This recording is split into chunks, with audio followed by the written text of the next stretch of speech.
Ya, saudara, saya sekali lagi mau mengunjungi gereja gantung di Mesir. Ya, nah, apa itu gereja gantung dan mengapa disebut gereja gantung? Nah, sebentar akan dijelaskan ya. Ini jalan menuju gereja gantung itu.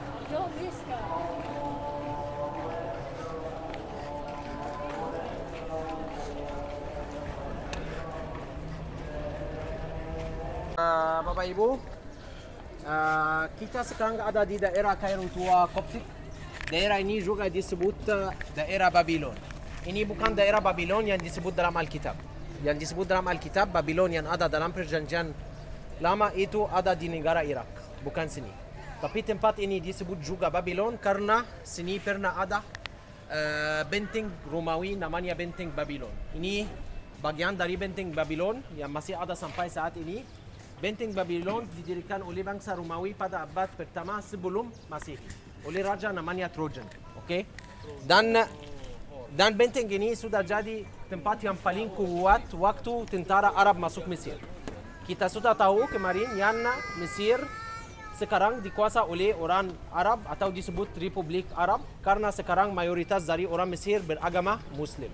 Kapan agama Muslim masuk Mesir? Masuk pada abad ke-7 tahun 649 Masehi dengan raja namanya Amr ibn al-As. Waktu orang Muslim datang ke Mesir, ibu kota Mesir sudah jadi kota Alexandria. Oke? Tapi waktu tentara Islam datang ke sini, mereka mendirikan ibu kota Islam yang baru di negara Mesir, yaitu kota Kairo dan juga disebut Al-Fustat waktu zaman Islam. Ya? Waktu tentara Arab datang ke daerah ini, paling kuat tempat terhadap tentara Muslim sudah menjadi benteng Babylon. Okay? Mereka pernah berperang selama 7 bulan. Jadi ada perang selama 7 bulan yang terjadi dalam tempat ini antara orang Arab dan orang Romawi yang ada di dalam benteng. Akhirnya orang Arab menang masuk ke dalam benteng ini dan nanti mereka menang buat masuk ke kota Alexandria dan negara Romawi hilang. Oke? Tempat ini tempat sangat penting karena dalam tempat ini ada beberapa gereja. Oke, salah satu dari gereja yang paling terkenal di sini gereja gantung. Nanti kita mau masuk ke gereja gantung. Kenapa disebut gereja gantung? Karena gereja itu didirikan atas 2 menara dari benteng Romawi. Jadi gereja sendiri atau dasar gereja sendiri tergantung atas 2 menara. Menara itu seperti apa? Seperti ini. Ini namanya menara Bapak Ibu. Ini a tower. This is a tower. Disebut menara. Jadi menara sangat besar. Jadi gereja sendiri, nanti kita akan lihat dasar gereja. Gereja sendiri Bapak Ibu digantung ke atas 2 menara. Oleh karena itu disebut gereja gantung. Kenapa gereja gantung didirikan dalam tempat ini? Nanti kita akan lihat dalam gereja. Oke, silakan. Mari kita masuk. Inilah yang dikenal sebagai gereja gantung.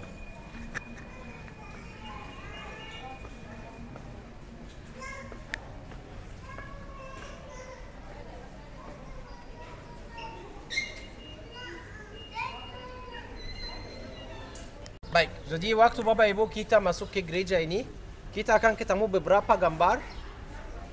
Gambar-gambar yang paling besar Bapak Ibu ini bercerita atas kehidupan keluarga kudus di Mesir. Ya, kita sudah tahu juga yang Mesir sudah diberkati oleh kedatangan keluarga kudus. Siapa keluarga kudus? Keluarga kudus. Yusuf, Maria dan bayi Yusuf. Mereka pernah di Mesir dan hidup di Mesir selama 3 tahun setengah. Ini gambar-gambar dari kehidupan Tuhan Yesus di Mesir. Lihat waktu dia bayi, dia pernah mandi di Sungai Nil. Karena itu Sungai Nil itu salah satu dari sungai yang suci. Juga sini Bapak Ibu bisa lihat gambar waktu malaikat umumkan kepada Santo Yusuf yang Raja Herodes sudah meninggal dan Yusuf dan Bunda Maria bisa pulang ke Israel. Dan gambar yang berikutnya jalan pulang ke Israel.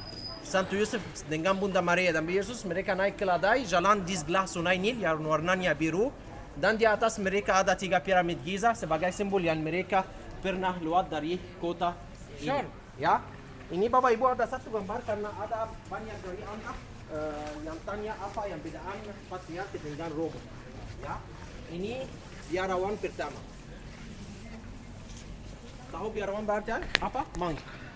Dalam agama Katolik, dalam agama Ortodoks ada orang yang disebut monk atau biarawan. Ini Santo Antonius the Great. Santo Antonius the Great, the founder of the monasticism. Okay, jadi ini biarawan pertama di dunia, okay, yang mendirikan sistem biarawanan. Okay. Kawin atau tidak?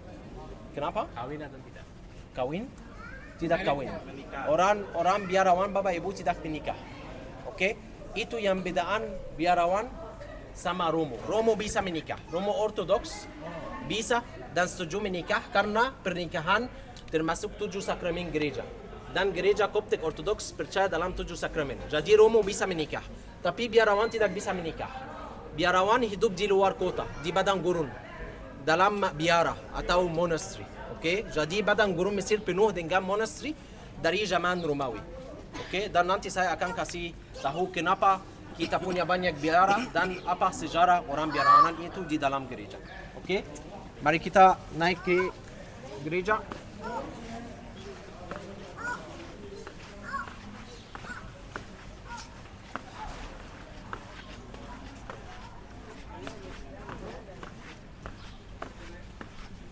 Juga Bapak Ibu, ini ada gambar yang luar biasa dan sangat penting buat mukjizat Bukit Mukattam. Nanti kita mau ke gereja Santo Simon atau gereja Sampah. Gereja Sampah itu terletak atas puncak Bukit Mukattam. Itu bukit yang dipindahkan oleh mukjizat. Oke? Nanti kita akan kasih sejarah bukit itu di gereja Santo Simon. Jadi Bapak Ibu, kita sekarang ada di dalam gereja gantung. Gereja gantung salah satu dari gereja yang paling tua di kota Kairo, ya. Dan sebenarnya gereja gantung sangat berharga karena dari gereja gantung ada banyak peristiwa yang terjadi dalam sejarah orang Koptik Mesir.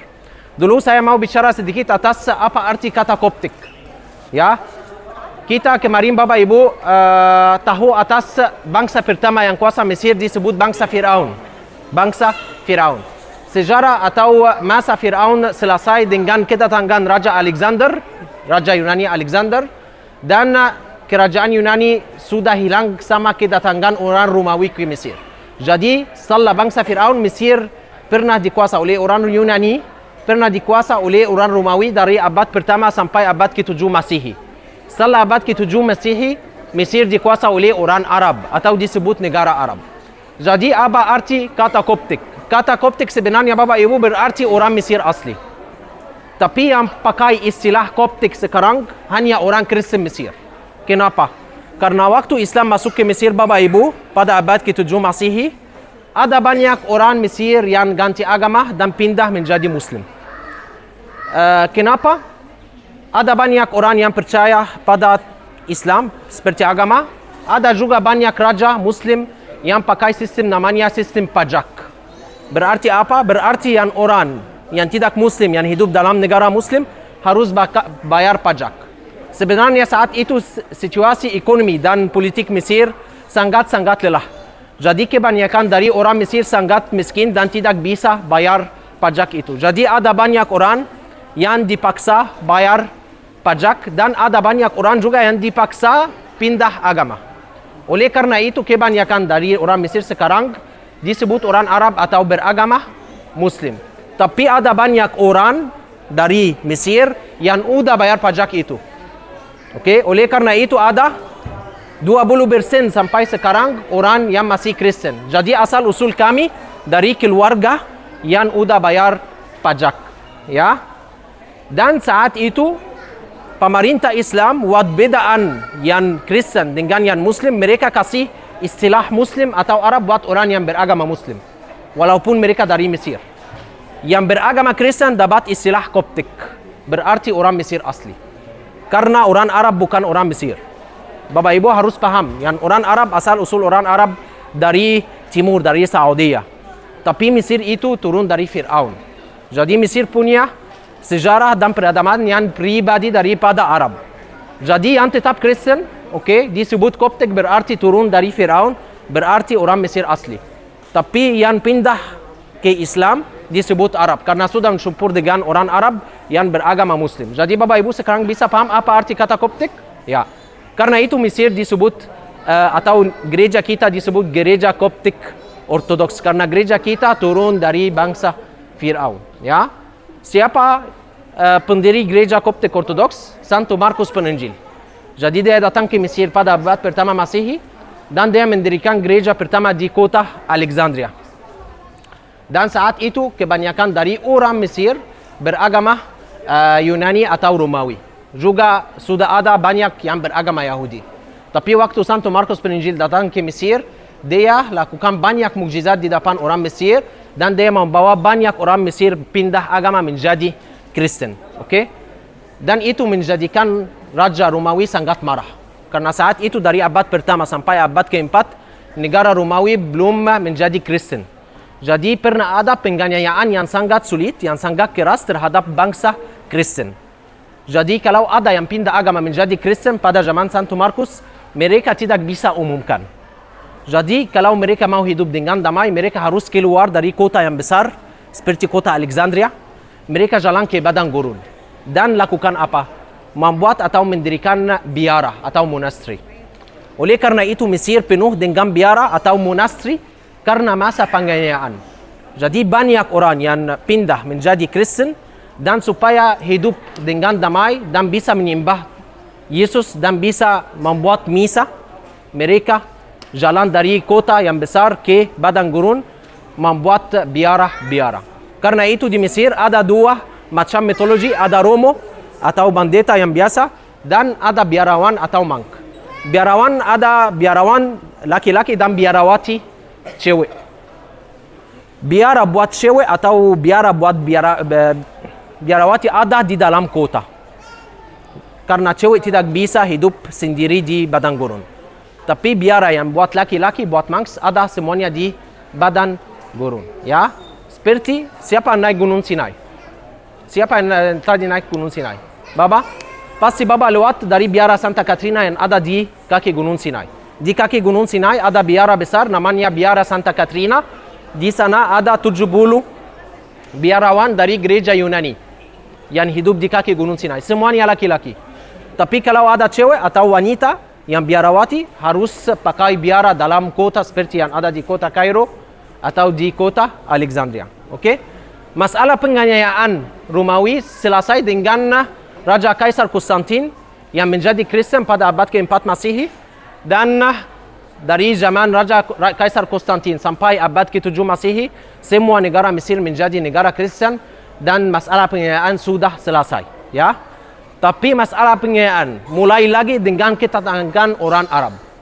Jadi waktu Arab masuk ke Mesir, yang tidak bisa bayar pajak, dipaksa ganti agama, ada beberapa raja yang sedikit sulit, dan mereka membunuh banyak orang yang tidak bisa bayar pajak dan tidak mau ganti agama. Jadi zaman Islam ada banyak kurban yang diberikan oleh gereja kita dari anak-anak gereja. Maksud saya banyak orang Kristen dimartir waktu zaman Romawi juga waktu zaman Arab. Oke? Sekarang Bapak Ibu tidak ada sistem pajak lagi. Sistem pajak itu sudah batal pada abad ke-8 Masehi dengan raja namanya Muhammad Ali yang kuasa Mesir pada abad ke-18 Masehi. Dari zaman Raja Muhammad Ali sampai sekarang sistem pajak itu sudah stop. Ya, jadi kita sekarang hidup dengan aman, dengan damai. Tidak ada yang bayar pajak sini. Orang Muslim dan orang Kristen sekarang bayar pajak buat pemerintah Mesir. Oke? Jadi itu sedikit sejarah buat gereja kami. Karena gereja kami gereja yang paling besar yang berikan kurban dari anak-anaknya, yang paling kaya dengan sejarah orang martir yang dimartir atau dibunuh karena masalah agama. Selalu waktu Bapak Ibu masuk ke dalam gereja Koptik Ortodoks, selalu ketemu dos yang warnanya merah. Lihat, ada banyak lukisan buat orang santo dan santa, dan setiap lukisan ada dos warnanya merah. Red box, dos yang warnanya merah. Ada apa di dalam dos itu? Ada tulang. Ada tulang atau relikwi dari orang martir. Bapak Ibu paham berarti apa martir? Martir berarti orang Kristen yang mati atau dibunuh karena agama. Oke? Dan dalam sejarah gereja kita Bapak Ibu, gereja kita kaya sekali dengan sejarah orang yang dimartir atau dibunuh karena agama. Oke? Jadi semua gambar-gambar yang ada di sini Bapak Ibu, semuanya orang santo dan santa yang gereja Koptik Ortodoks berhormati. Oke? yang gereja Koptik Ortodoks juga hormati tulangnya. Karena itu semua orang Mesir yang masuk ke sini, mereka coba sentuh dos itu dan cium. Itu seperti berkat. Karena gereja Koptik Ortodoks percaya dengan pengataran. Bapak Ibu tahu pengataran berarti apa? Pengataran berarti yang ada orang yang sudah dibunuh karena agama dan karena nama Yesus, dan sekarang mereka sudah menyeberang dan masuk ke surga, dan mereka terus berdoa untuk orang biasa yang masih hidup. Jadi kita dapat berkat kalau sentuh dos itu, ya. Tapi kita menyembah Tuhan Yesus aja. Jadi mereka semuanya orang santo dan santa yang dihormati oleh gereja kita, tapi mereka termasuk manusia. Oke, berarti mereka semuanya dilahirkan dengan dosa, tapi yang bedaan mereka dari kami, mereka hidup buat nama Yesus, buat menyembah Yesus, dan mereka juga mati karena nama Yesus. Oke, jadi mereka orang seperti orang suci, tapi mereka bukan Tuhan atau dewa. Ya, Tuhan kita adalah Tuhan Yesus. Tapi mereka terus berdoa buat kita, kita beriman. Mereka terus berdoa di surga di depan tahta Yesus. Oke, Bapak Ibu bisa paham masalah itu? Baik. Jadi karena itu ada dos yang warnanya merah. I will tell you sebentar. Selalu juga Bapak Ibu ada lukisan-lukisan buat orang santo dan santa. Itu seperti contoh yang baik buat kita yang masih hidup buat ikut mereka. Jadi kalau saya masuk ke dalam gereja dan melihat gambar santo dan santa yang dimartir atau dibunuh karena nama Yesus, saya dapat contoh yang bagus dalam kehidupan aku supaya ikut mereka bagaimana mereka menyembah Yesus, bagaimana mereka hidup buat Tuhan Yesus. Jadi saya ikut mereka dalam kehidupan. Oke? Gereja ini Bapak Ibu, gereja yang unik karena dua alasan. Alasan yang pertama, karena dasar gereja digantung atas dua menara, nanti kita akan lihat menara itu. Alasan yang kedua, karena di sini ada pilar yang ditutupi oleh plastik. Kenapa? Karena atas pilar ini Bapak Ibu ada gambar buat Bunda Maria, bisa dilihat dari sebelah sana, yang terjadi sendiri pada abad ke sebelum Masehi. Pada abad ke sebelum Masehi Bapak Ibu, ada mukjizat namanya mukjizat Bukit Mukatam yang terjadi di Mesir. Oke, ada bukit yang dipindahkan. Oke, dan saat itu Bunda Maria muncul atau dilihat oleh Patriark Mesir dalam cahaya besar, dan dia umumkan kepada Patriark Mesir yang akan ada bukit yang akan dipindahkan di Mesir, dan itu keselamatan dari Tuhan Yesus buat umat Kristen yang ada di Mesir. Tentang informasi atas mukjizat itu saya akan kasih penjelasan nanti di Gereja Santo Simon. Kita mau ke Bukit Mukatam, oke? Tapi Bapak Ibu harus tahu yang Bunda Maria dilihat oleh Patriark Mesir Santo Abraham di depan pilar ini pada abad ke-10, dan ada gambar buat Bunda Maria yang terjadi sendiri atas pilar. Oleh karena itu pilar ditutupi oleh plastik. Oke? Gereja ini Bapak Ibu gereja yang Oke, gereja ini satu informasi lagi, silakan duduk sebentar lagi. Silakan duduk sebentar. Gereja ini juga Bapak Ibu gereja yang kaya dengan simbol. Salah satu dari simbol yang dilihat di mana-mana dalam gereja Koptik Ortodoks yang tua, atap gereja yang dibuat dari kayu. Kenapa selalu atap gereja dibuat dari kayu? Karena itu simbol buat bahtera Nabi Nuh. Bapak Ibu tahu bahtera Nabi Nuh? Sejarah Nabi Nuh? Keselamatan keluarga Nuh datang karena bahtera itu, karena kapal Nabi Nuh itu. Jadi itu sebagai simbol yang keselamatan manusia datang hanya dari gereja. Yang mau keselamatan, yang mau menyeberang masuk ke surga harus ke gereja. Juga Bapak Ibu dalam gereja ini ada satu hal yang sangat unik, ini namanya mimbar. Namanya mimbar. Dulu Bapak Ibu sebelum teknologi, sebelum Romo pakai mikrofon, kalau ada misa di sini dan Romo mau berkhutbah, dia harus naik ke atas dan mulai bicara dan berikan agama Kristen. Oke? Mimbar ini sekarang tidak dipakai karena sekarang mereka pakai mikrofon. Tapi ini ada simbol yang sangat indah. Mimbar ini Bapak Ibu berdiri atas 12 pilar. Sebenarnya ini ada 13 pilar bukan 12. 13 pilar sebagai simbol untuk Tuhan Yesus yang di depan dengan 12 murid. 12 murid Yesus. Setiap dua murid punya bentuk yang sama. Lihat. Setiap dua pilar punya bentuk atau sini yang sama. Kenapa? Karena Tuhan Yesus kirim murid-muridnya dua berdua supaya berikan agama ke seluruh dunia. Di belakang ada dua murid yang warna-warni, ada satu murid yang warnanya hitam. Siapa itu? Wah, hebat. Oke. Ada satu warnanya abu-abu. Itu siapa? Simon. Kenapa Simon? Kenapa Petrus? Thomas. Terima kasih. Thomas. Yang warnanya abu-abu itu Thomas karena dia kurang percaya Yesus bangkit. Ya? Jadi ya, dia mau sentuh supaya percaya ya. Oke. Selalu juga Bapak Ibu, dalam gereja Koptik Ortodoks, kita kemarin sudah lihat yang ada 3 mezbah suci atau 3 kapela. Selalu antara kapela dan tempat orang umum ada tembok dari kayu. Dinding dari kayu namanya ikonostasis. Ikonostasis itu bahasa Yunani berarti tembok atau dinding yang bawa ikon atau gambar santo dan santa. Selalu ada dinding dari kayu seperti ini yang penuh dengan salib Koptik, dengan lukisan salib Koptik dan juga lukisan santo dan santa. Itu seperti pintu antara tempat orang yang biasa dan tempat Romo. Oke? Itu adat dari candi dan kuil orang Mesir kuno. Oke? Ada pertanyaan? Habibi, itu jelas? Semuanya sudah tahu Koptik berarti apa? Oke. Mesir asli, yaitu orang Kristen sekarang, ya. Oke.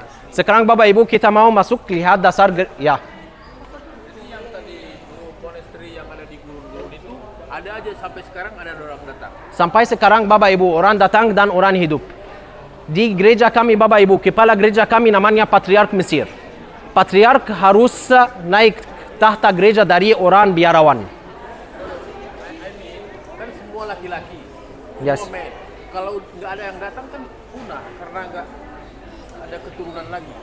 Kalau tidak ada datang ke monasteri, mereka bekerja. Mereka hidup di dalam monasteri itu bekerja dalam tanah Britanian. Mereka hidup 100% di sana. Calon baru. Generation? Iya.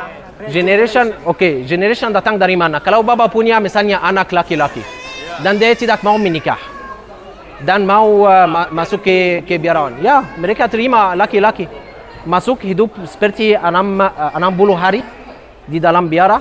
Itu seperti tes buat mereka. Kalau mereka bisa tahan kehidupan sana, karena kehidupan sana sangat sulit. Kehidupan dalam padang gurun sangat sulit. Jadi itu seperti tes. Kalau mereka bisa hidup, mereka akan terus menjadi biarawan. Kalau tidak bisa, mereka harus kembali ke kota. Oke? Patriark dari orang biarawan. Patriark gereja Mesir tidak menikah. Karena asal usul patriark dari biarawan, dari monk. Tapi Romo bisa menikah. Romo bukan monk. Oke? Paham sekarang? Oke. Ya, dari sini Bapak Ibu, dasar gereja bisa dilihat dari sini. Yang dibuat dari pohon. Lihat. Ini ada pohon. Jadi dasar gereja asli bukan dari batu seperti ini. Tapi dasar gereja asli dulu pada abad ke-7 gereja ini didirikan sudah dari pohon seperti ini. Dan pohon itu Bapak Ibu ditaruh atas menara. Jadi tembok menara bisa dilihat dari sini. Jadi di bawah gereja ini Bapak Ibu ada 2 menara dari benteng Romawi dan dasar gereja didirikan atas 2 menara itu. Karena itu gereja disebut gereja gantung. Dari jendela ini Bapak Ibu bisa lihat satu menara yang lengkap. Dari jendela bisa dilihat satu menara yang lengkap. Jadi di bawah gereja ini ada 2 menara mirip dengan yang ada di luar sini.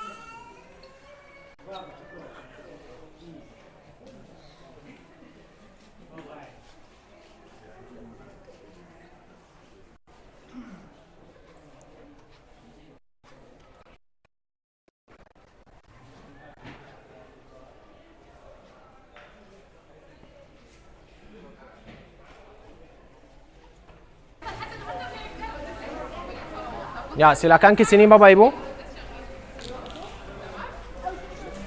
Ya, dari tempat ini juga bisa lihat dasar gereja. Digantung ke atas 2 menara. Oke, silakan. Baik, Bapak Ibu, ini ada ikon atau gambar yang paling terkenal dalam gereja ini. Namanya gambar Bunda Maria Mona Lisa. Ya, coba mendekat. Ya, disebut Bunda Maria Mona Lisa. Ini gambar yang sangat tua dilukis handmade, dilukis pada abad ke-18 Masehi dan disebut Mona Lisa karena dari mana-mana kalau Anda melihat mata Bunda Maria, Anda akan merasa yang Bunda Maria melihat langsung direct kepada kamu ya. Karena itu disebut Bunda Maria Mona Lisa. Dan sini bisa lihat Bunda Maria membawa bayi Yesus dan Santo Yohanes Pembaptis ada di sebelah kaki Yesus. Masih kecil. Masih kecil, mereka berdua masih kecil.